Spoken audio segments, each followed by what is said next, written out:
Well, so let's talk a little bit about your business as it exists today. Yeah. You're still very active originator. So maybe just for the audience, a lot of loan officers are going to watch this. What are you seeing? And I've seen you give some presentations. Like, what's working today? You've learned a lot over Yes. the almost 30 years you've been doing this. Yeah.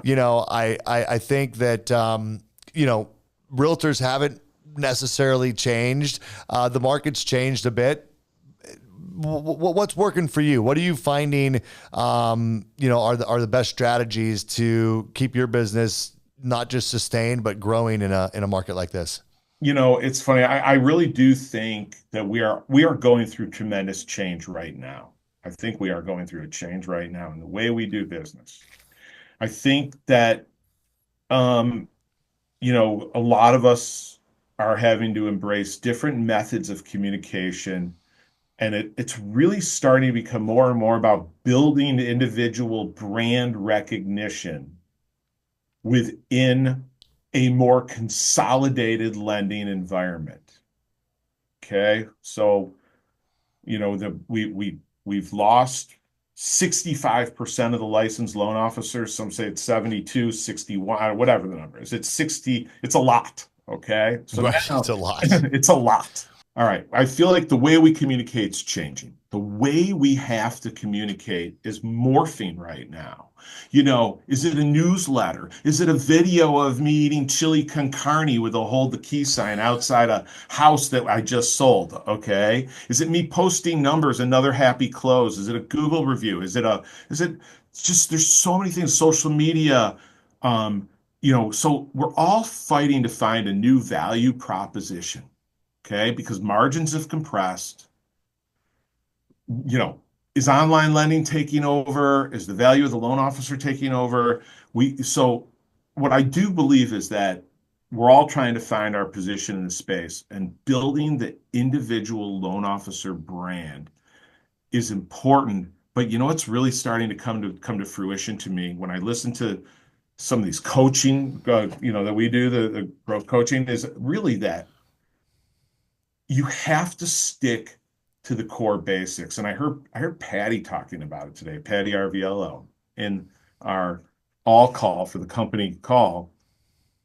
You still have to make phone calls. You still have to do the basics. You still have to um, put it in every day and grind hard. And it's funny, one of my colleagues at another company, very successful, said he's eliminating the phrase, it's a grind, from his vocabulary.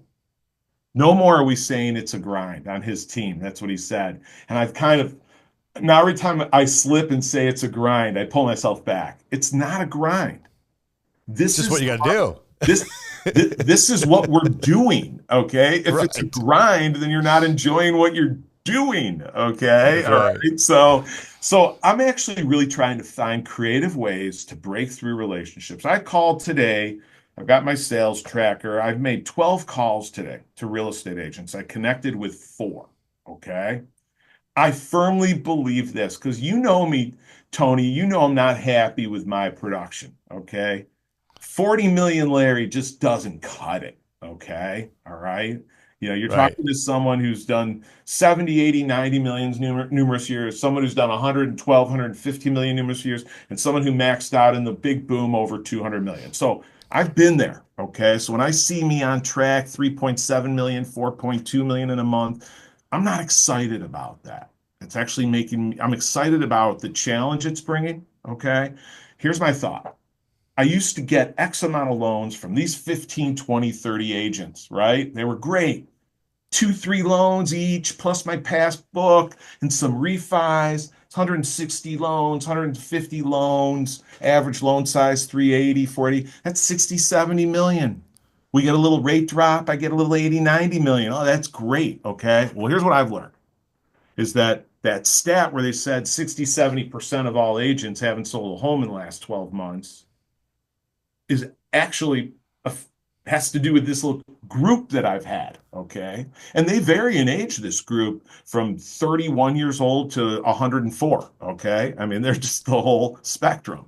And so my thought right now is it's a numbers game. And my thought is if I can get 100 agents to refer me one deal a year, that's it. One. I just want one.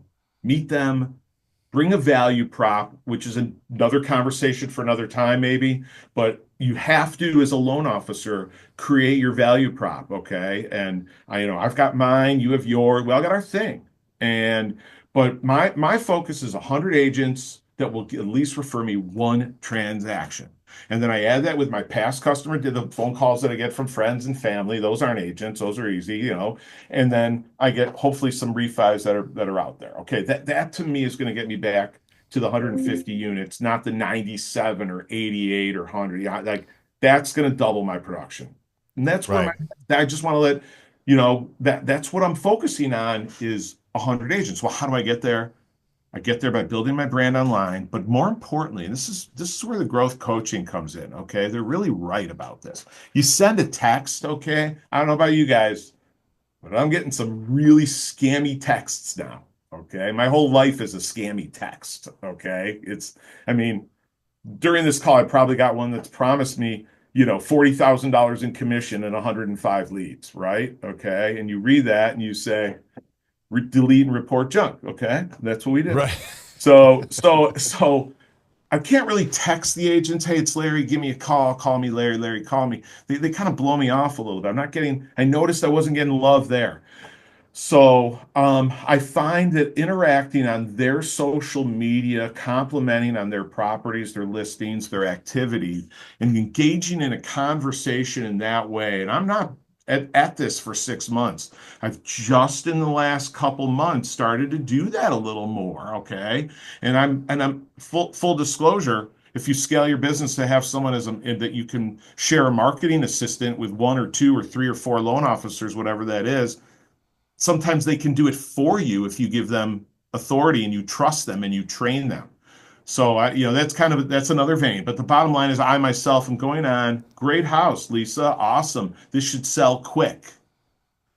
Thanks, Larry. Really appreciate that. I DM them though a lot. A DM, hey, this is a really Yep. great, and it's not creepy, it's just so my point is that is a different way to start engaging. Now I did a couple this morning, and I don't even know this agent, and I did it, and he responded, "Thanks a lot, Larry. Hope things are going okay. Appreciate it." That's all it was. That's it. And I made a note of it, put them on a list of agents that have interacted on social media, and now let's circle back to them again. Keep the conversation going. And Okay. now you can make a phone call and it would be a much warmer phone call, Well, right? it depends on that next DM, I think. Okay. Now either they're going to engage with me a little bit, okay, or they're going to block me and think I'm creepy, So, So this is interesting because I think there was a period of time not that long ago where text message was the holy grail because 97% of people read their text. right. Everyone stopped emailing, they went to text messaging. Yep. But you're right. I mean, I didn't really think about it, but I get so much spam text now. Yeah. I'm not nearly as paying attention to the number of missed text messages because you're right. A lot of it's junk. All of a sudden now that's Right. got junked up. So maybe what you're saying is, and this is not coming from a millennial, by the way. Like I don't need to give away your age, but Yeah. you're not a millennial. You're not one of No. these young guys, and you're embracing this, and using DMs and using Instagram and using Facebook and whatnot. That's interesting that's giving you more traction than text messages. That's a big takeaway. Thank you. Yeah. I think that goes back to what I'm saying is that we have to morph, we have to change.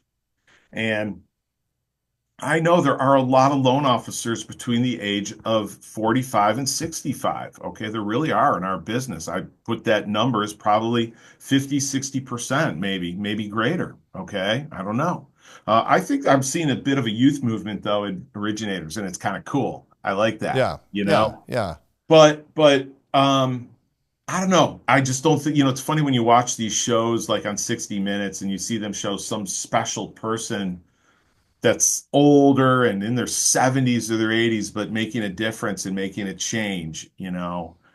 It shows us at 60 years old, I'm proud to admit it, I'm 60, you know, I feel very relevant and I'm using my experience, A, to serve growth in our region and develop, okay, and influence, okay, and, you know, carry a good reputation, making sure every deal matters. Okay. I was fighting so hard on a brokered deal this morning, and I'm actually in a good mood right now because it's supposed to close Friday.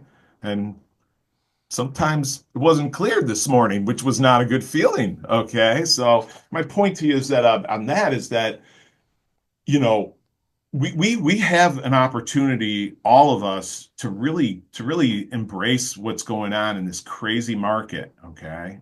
That is not a grind. It's just a propensity to move ourselves forward. That's the way I'm looking at it. And Right. I don't know if I'm getting too out there on this concept, but I really think, and Tony, I didn't mean to cut you off, but I think our mindset when we come into the office every day, I think a lot of people are struggling with what do I do today? You know, the agents aren't not returning my call. I got all my pre-approved borrowers are dropping out on a lot of their you know, how many offers do they cancel? Okay. Because they heard the tariffs are coming in. I had somebody cancel the other day because their husband makes bowling balls. Okay. And the materials for the bowling balls are 125% because it all comes from China. You know, it's all from China. Right. And they're freaking out and they're dropping out of the golf club because his business model is completely changing. And they were going to buy a house 3 weeks ago. Wow. And so, you know, we as loan officers, I think, have to be patient, sit back, use everyday productivity, money making activities, get in there, figure out what your value prop is to the consumer, to the agent. Today I created a new kind of cool thing. All right. I don't know if I didn't know this. I have to share something with you. I know I'm going off. I'm hogging a lot of time here. It's all good. It's It's all all good. good. Okay. I don't want to get on the Blodgett naughty list. Okay. I don't want to, so I like, for example, my newsletter, I just noticed on Mortgage News Daily, they have a widget and a calculator. Like we created my newsletter. I really dumbed it down. I had a newsletter that was very long-winded. Okay.